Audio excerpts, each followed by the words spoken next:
Усім прывітанне яшчэ раз з вами по-ранейшаму Зміцер Лукашукі. Мы працягваем абмяркоўваць падзеі ў Беларусі і за яе межы, і працягнем мы гэта рабіць з нашим гостцем не так часто, як хацелася б нам. Ён з'яўляецца у нас у студыі, ну дакладней не ў студыі, што яшчэ горш, але у нашым эфіры. Тым не менш, рады вітаць палітычнага аглядальніка Радыё Свабоды Юрыя Дракахруста. Добрый дзень, спадар Юры. Прывітанне, Зміцер, прывітанне, шаноўныя гледачы і слухачы.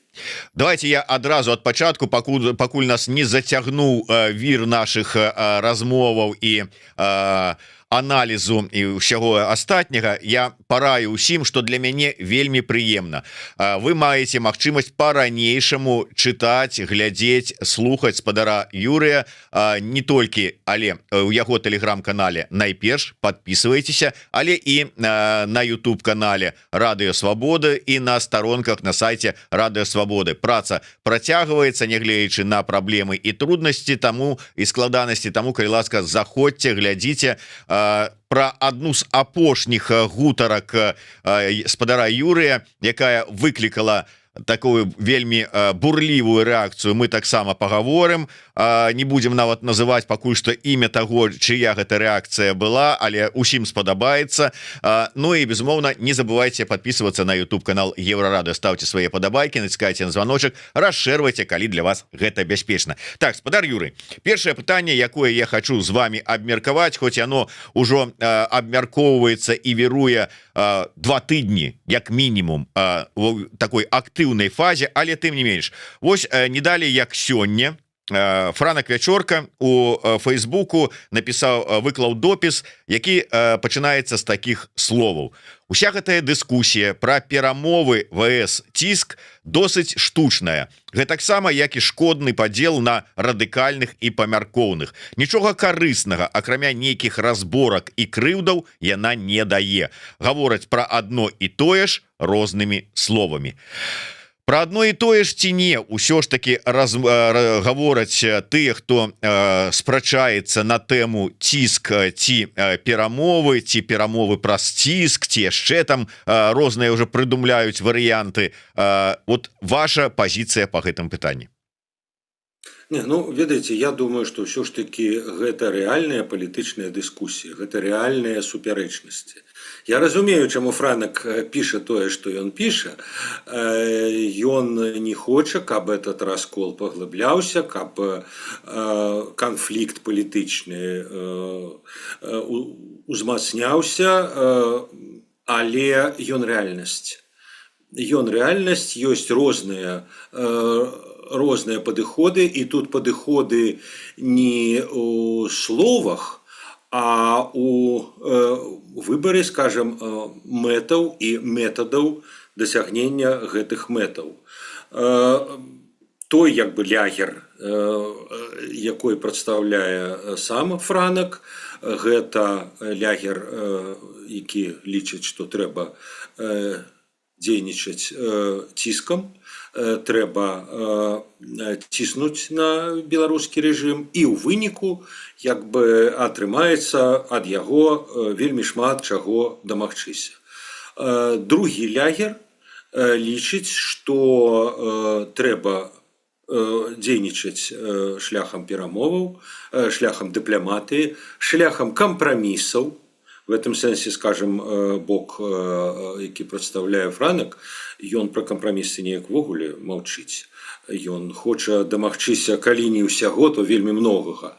А вось гэтая другая група, калі так, ведаеце, выказвацца, ну, што называецца, метафорычна, то их лозунг «давайте вернемся в 2019 год». Давайте вот як бы вернемся у той аўтарытарызм, які быў, так, это быў аўтарытарызм, это не была свабода, але ну, жыццё, падчас якой было значна лепш, чым цяпер.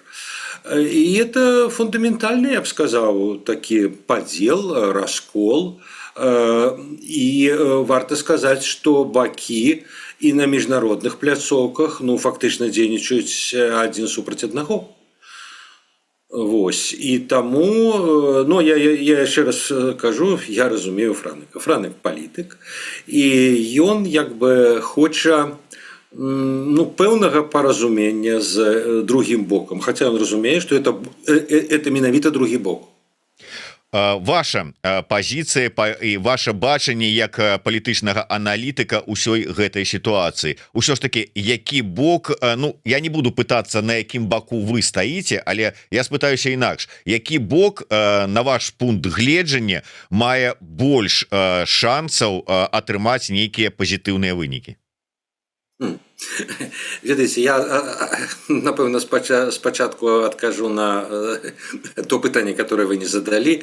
Мне па шэрагу чыннікаў бліжэй все ж таки падыход вяртання ў 2019 год па шчырасці. І я про это пісаў, я думаю, вы чыталі мои тэксты. Вот. Але я ведаеце, не лічу, што людзі, которые не падзяляюць мой пункт гледжання, што яны дурні, што яны падонкі, што яны чего-то не разумеюць. Это палітычныя супярэчнасці, да, это розныя падыходы. Ёсць аргументы за одну пазіцыю, ёсць аргументы за другую пазіцыю, ёсць рызыкі, якія як бы суправаджаюць кожную пазіцыю. Таму што, скажем, вось этой, ну, назовем ее больш радыкальнай плыні, можна сказаць, ну вот санкцыі як бы за 5 гадоў не далі плёну. Чаму вы спадзяецеся, што яны дадуць яго праз год, праз 2, праз яшчэ 5, праз 10, калі-небудзь? Але і другому боку можна задаць пытанне, умоўна кажучы, ну вот з Лукашенком будзе заключена нейкая сделка, а он ее порушить, а он посадит еще 100, 200, 1000 человек, а санкций уже не будет. И что как бы, вы выиграете? Это ризики. И сказать каким-то фокусом, сказать, нет, этой проблемы нема. Эта проблема есть и из одного боку, и из другого боку. І варта сказаць, што, дарэчы, вот калі браць чалавечую гісторыю, да і беларускую гісторыю, такія спрэчкі, асабліва вострыя моманты, былі заўсёды і паўсюль. І ў той жа Польшы, вот, якой вы зараз сядзіце, все ведаюць, так, быў круглы стол у 89-м годзе, але вот тады, в 89-м годзе, наколькі я ведаю, як не дзіўна, і ў салідарнасці, і ў ПОРП былі спрэчкі. И в солидарности не все были готовы на этот круглый стол. И нехто казал, что да як з этими пачварами, з этими коммуняками, як садиться за один стол, про что? А не обдурать. И, дарэчы, на тым баку казали, да это ж найміты Захаду, да это ж бандыты, як с ними размаўляць, каким валенсом. И в этом sense наши спрэчки, цяперашнія спрэчки, они не новые. И больше того, яны фактично непазбежныя. Так, такие голосы, як бы, ну, назовем их больш памяркоўныя, в 21-м годзе яны былі вельмі ціхія. Ну, это фактично, вот у вас вчора быў, здаецца, Іван Краўцоў. Ён хіба не адзін быў тады. А зараз ён не адзін.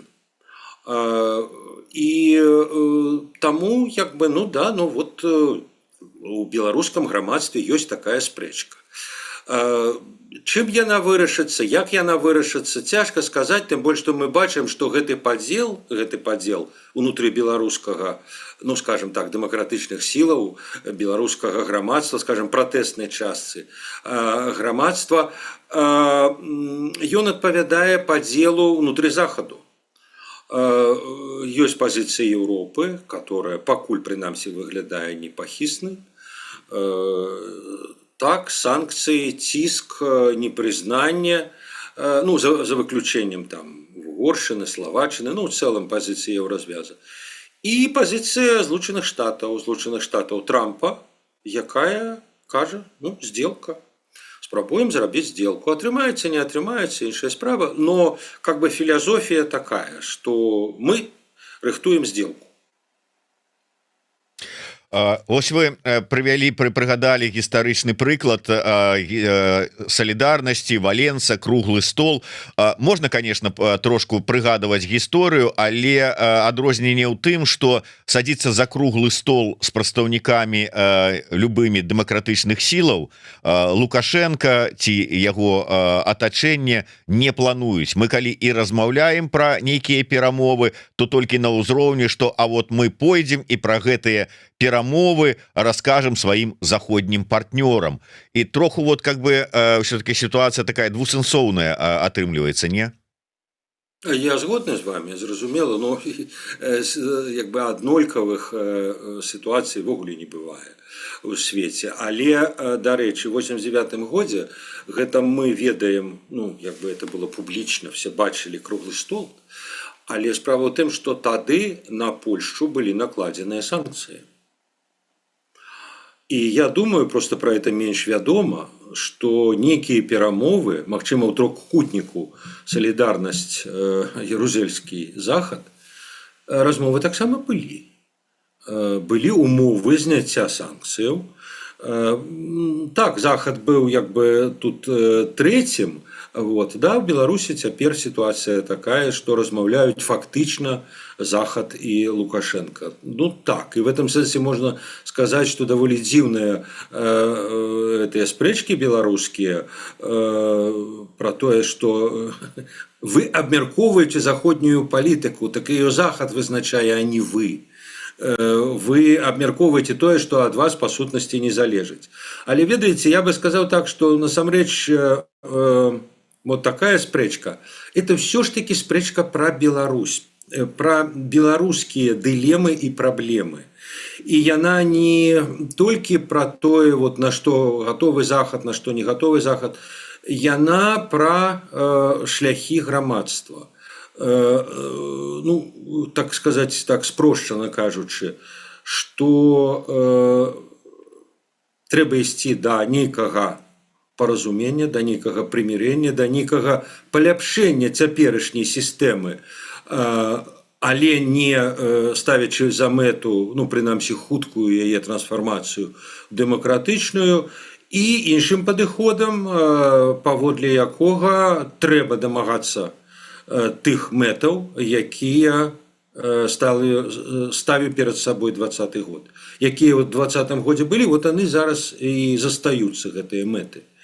І трэба дамагацца менавіта іх сёння, заўтра, паслязаўтра, праз 10 гадоў, но ўсё роўна менавіта іх, а не патураць, а не дамаўляцца пра нейкія як бы кампрамісныя варыянты. А это спрэчка про Беларусь.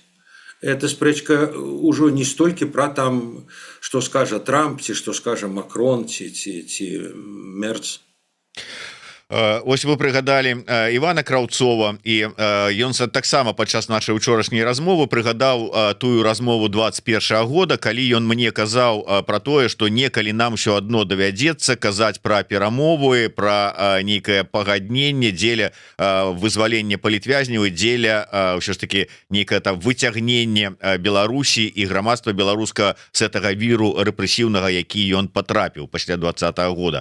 Але учора ж у мяне быў эфир и с Валерием Ковалевским, и мне падаецца, что вось як в 21-м годзе не зразумелі і не пачулі Краўцова, то зараз месца Краўцова заняў Валерый Ковалевскі, які пайшоў яшчэ далей. На маё дакладненне ён пагадзіўся з тым, што зараз ён выступае за тое, што першае, пра тое, што такімі сустрэчамі Келага, там Сміта, там ці яшчэ каго-нибудь з заходніх палітыкаў з Лукашэнкай адбываецца такім чынам легітымізацыя Лукашенко. Про это ўвогуле не трэба гаварыць, забыць эту тэму, ніякай легітымізацыі, все ёсць і так. Другое, для нас самае галоўнае сёння гэта захаванне суверэнітэта Беларусі, і таму дзеля гэтага захавання трэба здымаць усе санкцыі, прызнаваць Лукашэнку, і на фоне зняцця санкцый ён, адчуўшы сябе пераможцам, тады пачне і вызваляць вязняў, як это Воскресенскі сказаў: здымайце санкцыі, на палову турмы апусцеюць адразу,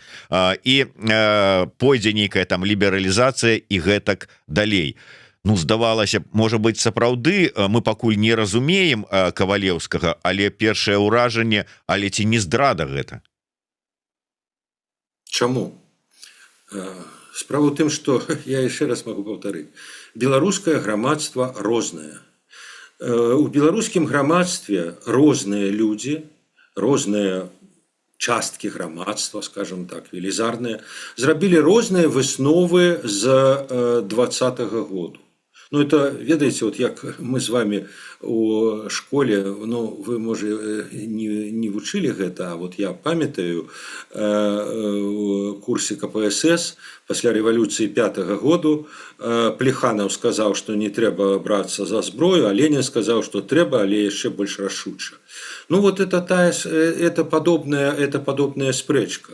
Хтосьці робіць з 20-го году выснову, што проиграли и наступным разом проиграем, калі паспрабуем рабіць нешта такое, і няма магчымасці для этого. А другі бок, другая частка грамадства робіць выснову, што трэба брацца больш рашуча, ну, за зброю, не за зброю, не важно. Но трэба паўтарыць 20-й год, трэба рыхтаваць 20-й год. Так люди по-рознаму думаюць. Так парадокс палягае ў тым, што той же Кавалеўскі калісьці, калі быў у кабінеце, якраз вот эту другую лінію адстойваў. І я памятаю, у мяне в эфире на радыё Свабода дыскусію яго з Паўлам Мацукевічам, і калі Кавалеўскі адстойваў менавіта пазіцыю, што трэба ціснуць, трэба непрызнанне. Ну, люди меняют погляды, да, вот зараз як бы Кавалеўскі перайшоў фактычна на пазіцыі Мацукевіча. Магчыма і адваротныя як бы рухі. Ну, вот зараз як бы вот эта другая больш радыкальная лінія, но она вот атрымала, можна сказаць, пэўную падтрымку у асобе Сергея Ціхановскага. Але як бы тут, ведаеце, цяжка в прынцыпе казаць, вот як бы хто мае рацыю. Ну, политика это не змагання паміж правільным і неправільным. Я яшчэ одну цытату сённяшняга допіса Франака вам зачитаю, і мы перайдзем тады да іншай тэмы. Яшчэ вялікая хіба не заўважаць кантэкст вайны і саўдзелу Лукашэнкі. У гэтай дыскусіі ігнаруецца гэты факт, а менавіта ён фармуе ў вялікай ступені палітыку захаду да рэжыму. І не толькі мы становімся, і як толькі мы становімся на бок Лукашэнкі у любой форме, ці заклікам да спынення ціску, ці адмовы ад палітычнай барацьбы, то робім усіх беларусаў закладнікамі гэтай вайны, і потым ужо нікому не патлумачым, што беларусы і рэжым не адно і тое ж. Вот як вам падаецца, тыя, хто ўсё ж таки, як вы там сфармулявалі, хоча вяртання ў 19-й год, яны ўлічваюць тое, што зараз ўсё ж таки вайна? Яны ўлічваюць, і яны ўлічваюць тое, што тая сіла, той цэнтр сілы, які зараз ініцыюе ўсё ж такі перамовы з беларускім рэжымам, разглядае гэтыя перамовы як частку больш шырокіх намаганняў па дасягненні міру ва ўкраіне. І, дарэчы, калі б вот не было гэтага мірнага пляну, мірнага намеру Трампа адносна вайны, я не ўпэўнены, што яму было цікава размаўляць, што-то рабіць адносна Беларусі. Для яго Беларусь – это частка вот якраз этого военного пазла. И в этом сенсе, калі генерал Келах приезжал в Минск и 6 гадзінаў размаўляў з Лукашенком, ну, я не думаю, что он размаўляў толькі про палітвязняў, ці там про, я не ведаю, калійныя ўгнаенні, ці вот что-нибудь такое. Я думаю, что асноўная тэма размоваў была про войну, была про бяспеку, про магчымую ролю Беларуси, Лукашенки в этом мирном процессе. Так что пытанне войны, оно вбудавана в, прынамсі, той перамоўны трэк, які зараз праводзяць Злучаныя Штаты.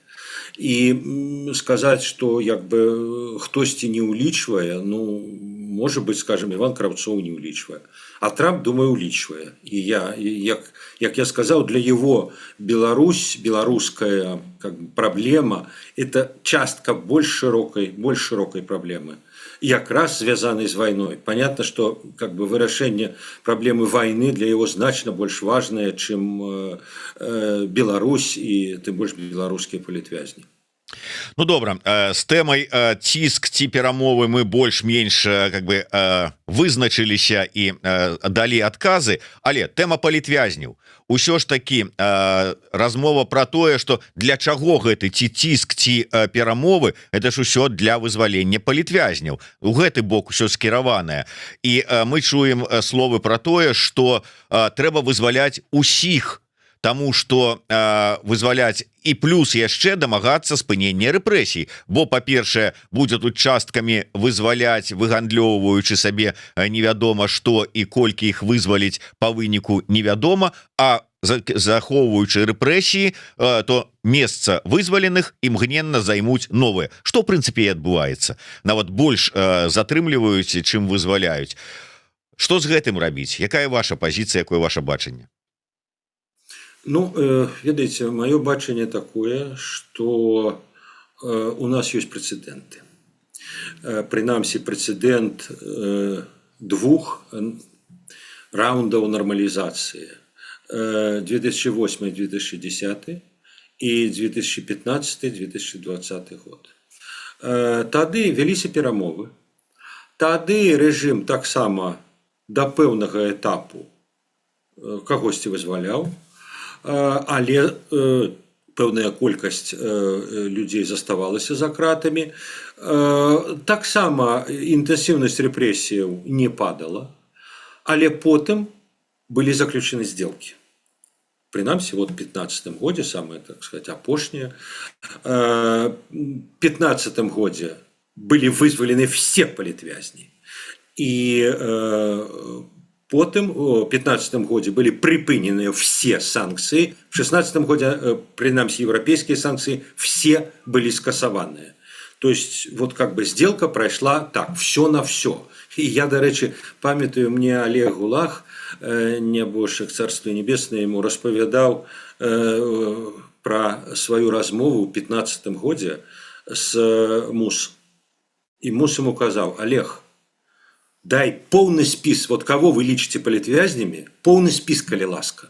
Нам загадали всех вызвалить до последнего человека, до апошняга. Олег сказал: коли ласка, Настя. Это было даволі дзіўна, але не выключана, что і зараз, калі будзе сделка, то магчыма вызваліць усіх. Але в этом сэнсе іншы бок таксама штосьці дасць. Іншая справа, што вот ці магчымая такая сделка зараз при тым раскладзе, які ёсць. Бо зараз амерыканцы, ну, мы не ведаем дэталі, но так здаецца, што яны гатовыя зняць, прынамсі, многія, а можа і все санкцыі, которые они вводзілі. Але самыя істотныя, самыя значныя санкцыі не амерыканскія, а еўрапейскія. І пакуль еўрапейцы зусім не гатовы іх скасоўваць, і ввогуле яны як бы не прымаюць гэты падыход Трампа. Вот. З гэтага пункту гледжання ў Мінску могуць сказаць, што ну окей, дзякуй, калі вот амерыканцы здымуць свае санкцыі, мы за это кагосьці вызвалім, ну ўсіх мы вызвалім за зняццё ўсіх санкцый, а вы уже там вырашаеце ў себя на захадзе. Вот. Так что, але я думаю, что все ж таки, скажем, той же Трамп, ну, он трымае, конечно, на розуме формулу всіх на всіх, все на все. Так что, вот, я думаю, что такой реакции, что, умовно кажучи, вот, вызвалили там Тихановского, ага, мы здымаем все санкции, ну, не, ну, так не будет.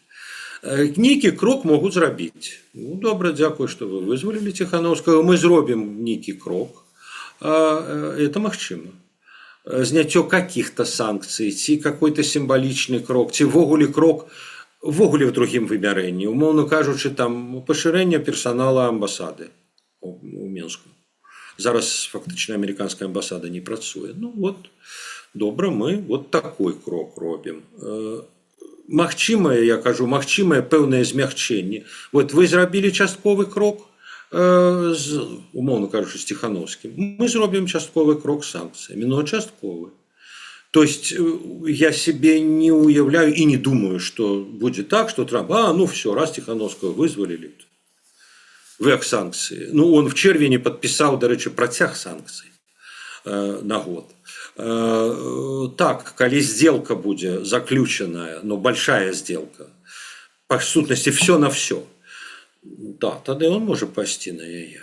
Вот. Але за вызволение там одного человека ці 300 и за то, что протягиваются репрессии, ну, как бы, навошта тогда на это ісці. Калі нават забыть, ведаеце, про гуманітарныя аспекты, а вот размаўляць чисто на ўзроўні рэалпалітик, ну, мы вам отдаем все, а вы нам отдаете там маленечкую частку и протягиваете рабіць тое, что вы рабілі. В этом сенсе в 15-м годзе, калі вы памятаеце, ну вот як бы далей репрессии не пошли. То есть вызвалілі ўсіх, и тады, до речі, таксама многие казали, да Лукашенко новых посадить. Не посадил. Вот тады не посадил. Там были некалькі спрэчных момантаў, як вы памятаеце, с таким жемчужным. Были как бы заходы на посадки, там справа Белого легиону, справа Белта, але ці справу закрывали, ці давали умоўныя термины, но не саджали. То есть вот некая такая сделка джентльменская, ну хотя адносна Лукашэнкі там про джентльменство казаць складана, но тем не менш, была пэўная сделка заключена, и яе умовы выконваліся. Так ці інакш выконваліся.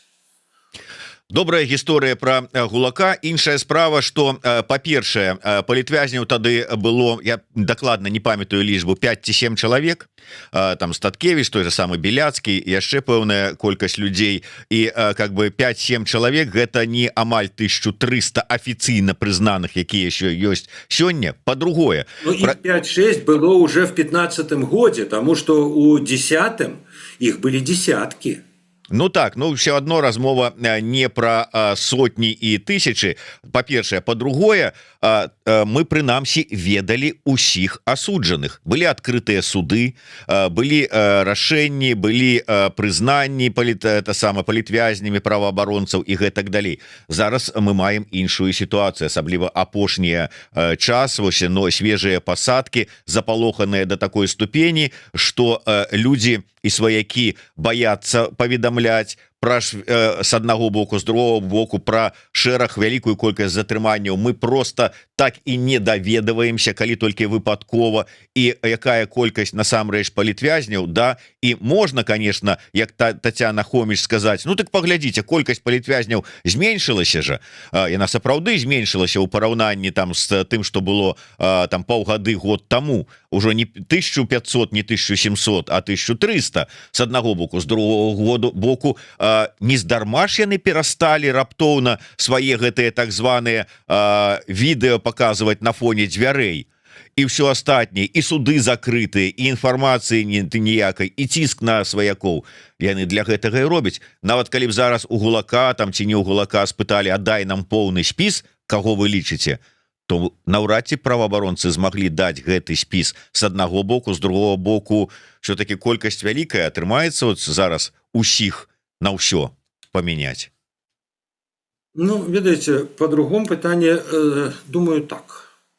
Я не думаю, что для Лукашэнкі прынцыпова вот утрымаць этих 1200, якія зараз, калі прапануюць штосьці каштоўнае, штосьці смачнае, то я не думаю, что для яго это проблема. А вот то, что вы сказали першае, это проблема. И я по шчырасці не ведаю, як ее можно в принципе вырашыць. Бо ведаеце, вот этот дыялог, цяперашні дыялог, это дыялог бюрократыяў.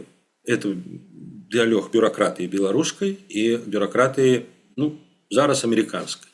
А як бюрократыі гавораць? Вот беларускі бок гаворыць: добра, мы вызвалім всех палітвязняў. Дайте спіс. Спадары американцы.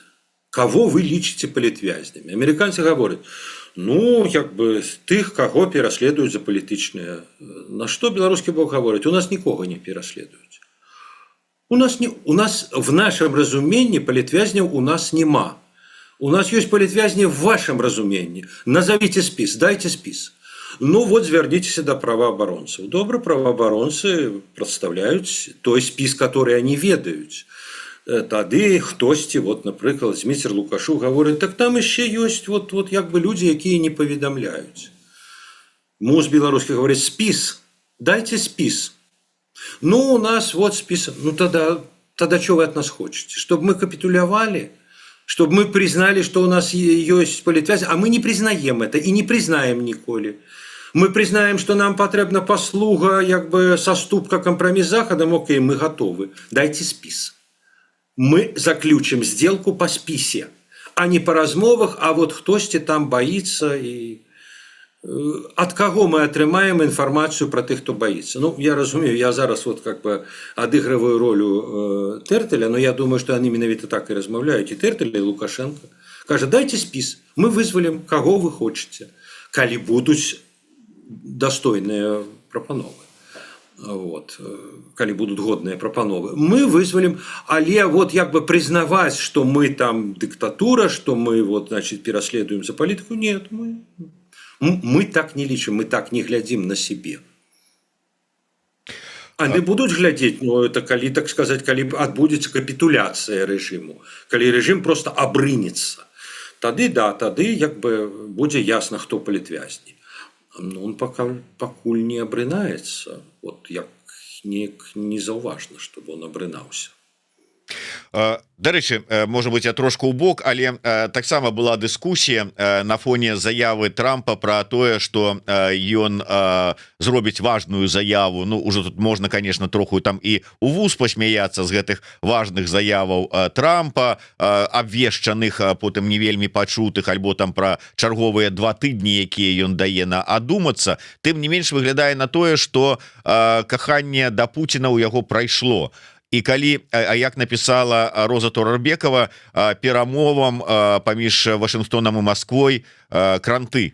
То есть яны нават не прыпыніліся, а цалкам можна сказаць, што яны скончыліся. Калі пачнецца супрацьстаянне ЗША і Расіі, то ці захаваецца гэты трэк перамоўны паміж Мінскам і Вашынгтонам?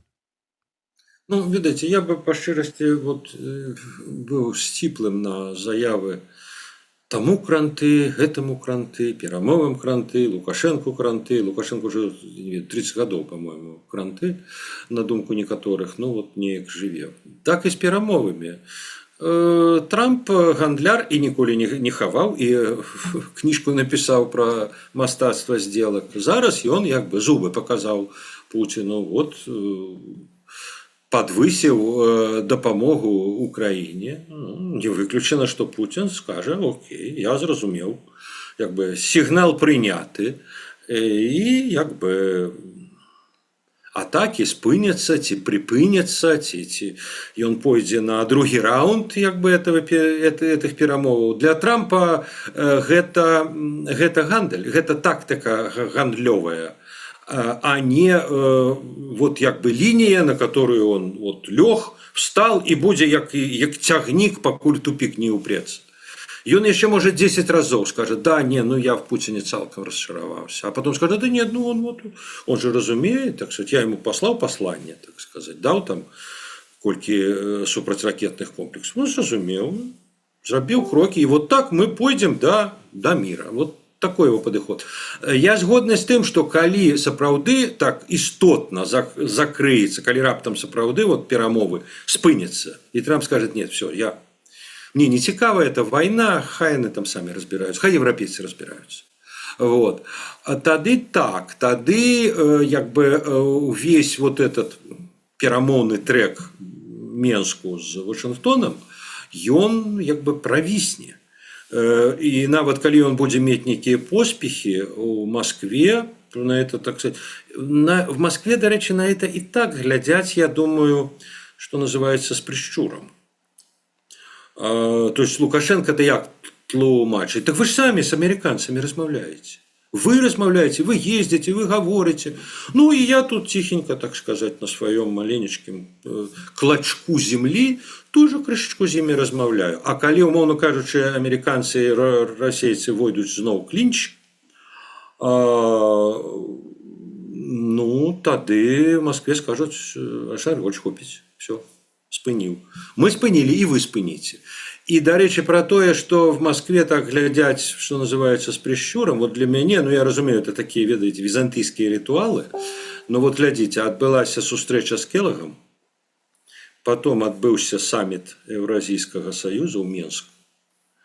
Па выніках саммиту до журналистов выходит только Путин, один Путин в Менску и распавядае про Америку, про Украину, про все. Лукашенки нема. Это такая демонстрация. Так не было на кожным саммите Евразес, нават которые в Москве отбывались.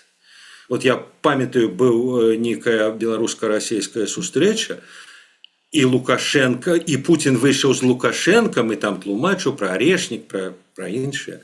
А тут в Менску Лукашенки нема, есть только Путин. Я думаю, что это такое, вот я кажу, на византийской, на мове византийских ритуалов, что ты-то с Келагом можешь тут размовлять, конечно. Но я вот показываю все-таки, кто старшой. Нават тут. Я думаю, что это такое не двухсенсовное послание. Это не выпадково так было зроблено. И это было зроблено не тому, что так звычайно робить. Нет, так звычайно не робить. А это было зроблено ад-хок у адказ на визит Келага. Так, это дозволено. Но мы показываем, что у этого есть свои межи. Добра, давайте да іншых тэмаў. Яшчэ цытата. Праглядзеў відэазапіс дыскусіі пра вызваленне палітвязняў, спадары Красулін і Дракахруст аспрэчвалі спадарыню Святлану Мацкевіч. Здаецца, гэтыя джентльмены ўжо нічым не могуць здзівіць. Аказваецца, не, могуць, нават уразіць. Спадары не бачаць сэнсу ў вызваленні людзей з лукашыскай турмы, бо на месца вызваленых вязняў узурпатар пасадзіць іншых вязняў. Таму не трэба гандлявацца і вызваляць. Колькасць вязняў ад гэтага не паменшыцца. Вось гэта, а гэта цынізм. І ўражвае ў логіцы джентльменаў. Поўная адсутнасць гуманістычнага разумення становішча. Яны гавораць пра вязняў як бухгалтары, пра суму вязняў, быццам за кратамі не людзі, а шрубкі ці алавяныя шарыкі. Вы навошта, спадар Юрый, так абурылі, так вот, ударили по, можно сказать, своими словами по тонкой психице Зенона Станиславовича? Ну, видите, это, конечно, довольно такая, я бы сказал, такие недоречные попреки, хотя и вельми зразумелые и показальные. Справа в тым, что и вы, и я ведаем правілы нашага рамяства. А яны такія, што калі ты робіш дыскусію, асабліва дыскусію, дзе пазіцыі бакоў вельмі розныя, ты павінен задаваць незручныя пытанні абодвум бакам. Так это робіцца. І ў дадзеным выпадку твоя пазіцыя абсалютна не мае значэння. І я сапраўды задаў спадарыне Мацкевіч пытанне, а вот калі як бы сделка адбудзецца, а Лукашенко пачне сажаць новых. У той час, як спадару Красуліну, я задаў адваротнае пытанне, што быў вопыт 15-го году, калі сделка была заключаная, Лукашенко всех вызвал и никого не сажал. И что вы как бы думаете наконт гэтага, и ці не можа это паўтарыцца. То есть я задаў людям абсолютно как бы симметричное, супрацьлеглае пытанне. Але спадар Пазняк глядзіць на жыццё таким чынам, што калі хтосьці як бы задае незручнае пытанне тым, чыю пазіцыю он падзяляе, ці ему самому, это вораг. Значит, это человек супраць твоей позиции. А далей пачынаецца як бы звыкла для яго шлейф всякого кшталту инсинуаций, что это вораги, что это прокси, это агенты. Ну, в дадзеным выпадку, дзякуй Богу, я оказался агентом Евразвязу. Так-то, звычайно, я агент Москвы, конечно, а тут вот Евразвязу, можно порадоваться. Вот. Але тут я в великой компании, вот и Тихановского там истоты, Лукашенко, Пазняк называя. В свой час Пазняк, до речі, казав, комусь я не памятаю, что политик повинен быть злым. Ну, вот он цалком дзейнічае у адпаведнасці з этой формулай.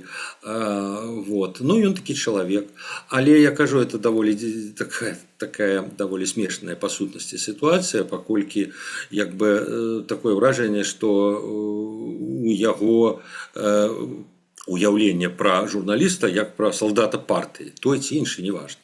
А тое, што журналіст, скажем, когда он ладзіць дыскусію, ён павінен быць все-таки над пазіцыяй бакоў і задаваць кожнаму незручныя пытанні, ну это вот как-то спадару Пазняку, відаць, не вельмі зразумела. Таму што калі гаворыцца пра тое, што палітык павінна быць злы, то гэта гаворыцца пра Зянона Станіславовича. Калі нейкі іншы палітык злы, то гэта вораг і агент, і ён здзяйсняе атаку. І вось з'явілася чарговая атака на маю асобу. Задзейнічаныя грантавыя СМІ. Не буду скрываць, это пра свабоду размова. Зараз распрацоўваюць новы тэрмін «Пазняк вар'ят». Атака абавязкова павінна была здарыцца з выкарыстаннем Сергея Ціхановскага. Трапіўшы з турмы ў офіс, ён аб'ектыўна вымушаны быў зрабіць выбар, ну і гэтак далей, і гэтак далей. Дарэчы, вось усёй гэтай сітуацыі Ціхановскага, Пазняка, вот сапраўды не было магчымасці пазбегнуць, і вот што за гэтай канфрантацыяй, як вам падаецца, да чаго яна можа прывесці? Ну, па шчырасці, я бы не сказаў, што яна да чаго-то такога неабарачальнага прывядзе. Гэта палітыка. Так, вот тое, што такая буйная фігура палітыкі, як Ціхановскі, выйшаў за кратаў, тое, што ён адразу включыўся ў палітыку, это ён так крыху какетнічае зараз, да не, я не палітык, ну палітык. Палітык Сергей Леонидович. Самый натуральный. Вот. Ну и фигура такая довольно значная, принамсі со значным потенциалом. Мы не ведаем, як бы, до чаго привядуць яго гэтыя такія, я б сказал, рэзкія заявы, рэзкія заяўкі. Я не падзяляю, ведаеце, думку, як некаторыя кажуць, ой, он так памыляецца. Ну, поглядим. И я вот в своем тексте на сайте Свободы пригадал, колькі моих, так сказать, мудрых коллегов казали, ой, Лукашенко помыляется тут, вот это великая помылка. Ну да, добро, помыляется. Але ён, там, где он есть, в президентском палаце, а вы в эфире у Лукашука.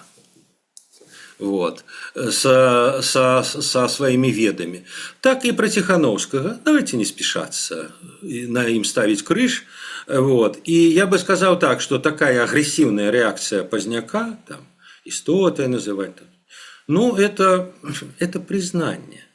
Это признание. Чем больше, як бы, гучно и грубо Пазняк говорить про кого-то, тем больше важной фигурой является этот нехта. Але, это просто индикатор. А выховывать Пазняка, ну, видите, он уже не молодой человек, мягко кажучи. Он таким будет, як бы, весь час. Ну, таки стиль у его. И я вот кажу, вот я его эту агрессию относно Сергея сприймаю як признание. Вот як індикатор признання. Вот скажем про, там, я не ведаю, Валера Цапкалу, ён асабліва его не лае, Санникова не лае. А Тихановскага лае. Таму што? Тым не менш, вось словы, да прыкладу, Сергея Тихановскага про тое, што магутны, мощны удар по рэжыму будзе нанесен, яны ўжо сталі мемам. Уже люди, ведаеце, там навушники убачили на шыі Сергея и кажуць, о, першая прыкмета пачатку мощного удара. Усё ж таки, ну, як вам не падаецца, трэба палітык тым больш, калі, ну, ўсё ж таки неяк разважліва ставіцца да заяў, дзеянняў і аксессуараў. Ведаеце, ну, тут трэба улічваць такую одну рэч, которая была насамрэч у 20-м годзе і зараз ёсць. што Сергей Ціханаўскі і тады быў незвыклым беларускім, скажем, палітыкам. Ён не быў падобны на многіх іншых лідараў беларускай апазіцыі. Он вельмі строга, вельмі як бы фокусавана арыентаваўся на, скажем так, сваю аўдыторыю, на свайго выбаршчыка, на людзей з пэўным узроўнем адукацыі, з пэўнай культурай, з пэўным уяўленнем пра палітыку. Давайте яшчэ раз скажем, не на нас з вами. Вот не на нас с вами конкретно. Вот. И тому, как ли близкое нам с вами коло реагирует на это, фу, что это какое-то это такое, это на кого различено? Не на вас различено, а различено на тех людей, на кого он различивал и тады, в 20-м году. На простых людей, на звычайных людей, которые складывают большасць Беларуси. І прыгадайце, тое самае было ж з Лукашенком. Я памятаю, быў сведкам в чэрвені 94-го года пасля выбараў першага тура на вуліцы Менска стаіць жанчына інтэлігентнага такога выгляду і куда-то в прастору гаворыць: блин, хто за яго галасаваў? То есть вот в уявлении этого человека просто не было тех людей, которые были за Лукашенко.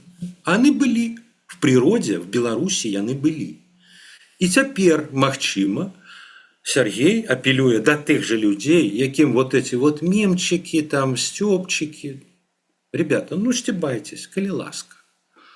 А я вот буду до своих людей звертать. Может быть, этих своих уже нема. Окей. Может быть, у него практично нема механизмов выйти на их, размаўляць з імі. Потому что тады он ездил по Беларуси, размаўляў, зараз он не может ездить, зараз он не может збирать как бы вот их фидбэк, их ответную реакцию, он за мяжой. Ну, он как бы поставил эксперимент. Ён спрабуе. Можа не атрымацца, да, можа не атрымацца. Але многим, ну, принамсі камусьці, вот это его рашучасць, такая пэўная, нават, я б сказаў, безбашеннасць, можа і падабацца. Бо, ведаеце, вот прыгадайце весь кантэкст апошніх гадоў. Да, нельга нічога зрабіць, да, вот все складана, да, вот мы тут адвакатуем на міжнародных пляцоўках. А тут приходит такой простой белорусский мужик. Я зраблю. Ну, можа і не зробіць, а можа і зробіць. Ну, принамсі камусьці, частцы беларускага грамадства, а я уже казаў, оно рознае, а можа і спадабацца. А вот рашучы мужик, вот як бы кідае сваю рэпутацыю. Мог бы не кідаць, мог бы ціха, спакойна сядзець пры сваёй жонцы, так бы мовіць, не памёр бы з голаду. Да, першым вот. Джентльменам таким, да. Да, а вот ён решил сам как бы згуляць сваю гульню. Ну, он такі чалавек. Але спадар Юры, на завяршэнне коротко, все ж таки ён там можа, да, і кінуць сваю рэпутацыю, там паставіць на коны гэтак далей і какетнічаць, заяўляючы: не, я не палітык, я там першы джентльмен, а мы тут вот просто будем 5 каналаў там открываць і гэтак далей, рыхтуючы там грамадскі рашучы удар. Але вы тут адразу правильно сказали, что палітык, круці не круці, ты ўжо палітык. А гэты палітык як бы не заяўляў, што я там не буду лезці ў справы офіса, не буду ўплываць на Святлану, на яе дзень. Будзе. І тое, што радыкалізуецца і офіс, і сама Святлана апошнім часам, відаць, пад уплывам, гэта таксама заўважна і не толькі мне, але і іншым людзям. Вот гэта радыкалізацыя, яна на карысць, не? Ну, ізноў жа я кажу, гэта радыкалізацыя частка той спрэчкі унутры дэмакратычных сілаў, унутры беларускага грамадства, пра якую мы казалі на пачатку. Ну, з чыго пункту гледжання? З таго, хто хоча вярнуцца ў 2019 год, это кепска. З таго, хто хоча паўтарэння 20-го, ну, можа, добра, класна. Хай змагаюцца, хай больш радыкальна дзейнічаюць. Што з гэтага выйдзе? А не важно. Вот магчыма такі падыход, ведаеце, што трэба змагацца. І чалавек, які адстойвае як бы такі пункт гледжання, можа сказаць, ну такі тады і ў 20-м годзе не варта было выходзіць на вуліцу. Не варта. Трэба было спокойно сядзець. Вот сядзеў бы Бабарыка в сваім банку, Калеснікова бы на флейце грала, там яшчэ хто-нибудь там знак бы юрыдычнай практыкай займаўся. Все былі шчаслівы. Не трэба было выходзіць. Ну вот многія людзі так не гатовы сказаць сёння. Вот. І таму некаторыя гавораць, не, вот правильно, хай радыкалізуюцца. Мы гэтага хочам. Ну, Беларусь розная. Она из таких складаецца. І вынік з іх взаимодзеяння. А хто як бы пераможа, хто в этом сэнсе это не акадэмічная дыскусія, это не тое, што вот мы вас переспорим. Просто адзін з падыходаў урэшце рэшт пераможа.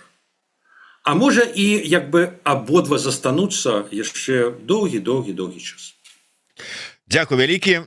На жаль, трэба завяршаць нашу размову, але вось такі выдатны палітычны аналіз мы маем ад нашага гостя Юрыя Дракахруста. І яшчэ раз нагадываю, подписывайтеся на YouTube канал Свабода Прэміум, дзе з'яўляюцца інтэрв'ю Юрыя з экспертамі і гасцямі. Таксама тэлеграм-канал спадара Юрыя не абыходзьце сваёй увагай. Ну і безумоўна, не забывайце подписываться на YouTube канал Еврорадыё. Нас тут попрыкнули, что мы рэдка запрашаем спадара Юрыя. У адрозненні кажуць, ад іншых маглі б яго часцей запрашаць.